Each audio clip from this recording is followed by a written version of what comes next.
আন্তর্জাতিক শ্রমিক দিবস উপলক্ষে বাংলাদেশ জাতীয়তাবাদী শ্রমিক দল কেন্দ্রীয় নির্বাহী কমিটির উদ্যোগে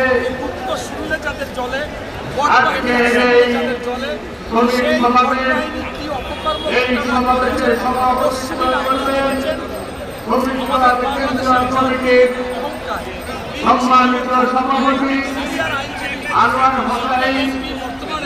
আজকে এই মহাসমাবেশে শ্রমিক সমাবেশে প্রধান অতিথির আসন অলঙ্কৃত করবেন বাংলাদেশের 18 কোটি মানুষের নয়নের মনে বাংলাদেশের 16 কোটি মানুষের নেতা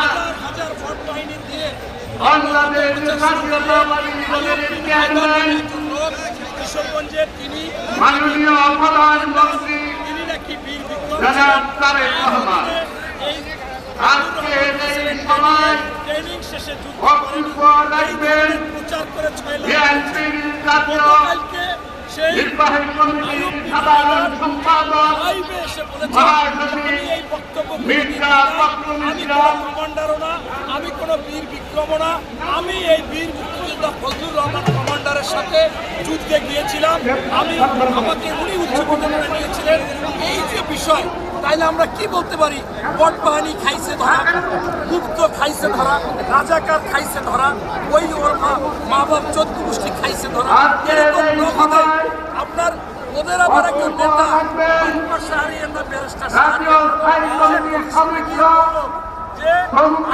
প্রমাণ হয়ে গেছে একজন ফজলুর রহমান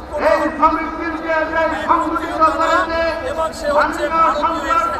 এই যে আপনার বাটপার শাহরিয়ার বলল, এদের কি আসলে লজ্জা শরম নাই? আমি আগে বলতাম যে আওয়ামী লীগের লজ্জা শরম এমন পিছন পিছন দেওয়া, সারু দিয়ে পিটাইলেও যায় না, আবার মাংস যায় না, যুদ্ধ পিটাইলেও যায় না। আজকে এই বট বাহিনী, আজকে এই যুদ্ধ, এই রাজাকার শামস, এরা যে গুজব মিথ্যাচার অপপ্রচার করে সেটা হাতে হাতে ধরা যায় না। অতএব এদের আসলে জুতা পিটা করলাম, এদের কোনো লাজ লজ্জা যাবে না। তাই আজকে আমি আপনাদের মাধ্যমে বলতে চাই, বাংলাদেশে এমন একজন বেজে এসেছেন, তিনি হচ্ছেন তারেক রহমান। এই তারেক রহমান দেখেছেন যে তিনি প্রধানমন্ত্রী হয়ে বিরোধী নেতার সাথে বারবার কথা বলতেছেন, ভাষা দিয়েছেন, সংসদে ডেকেছেন, একজন আপনার অসুস্থ হয়েছেন, সেখানে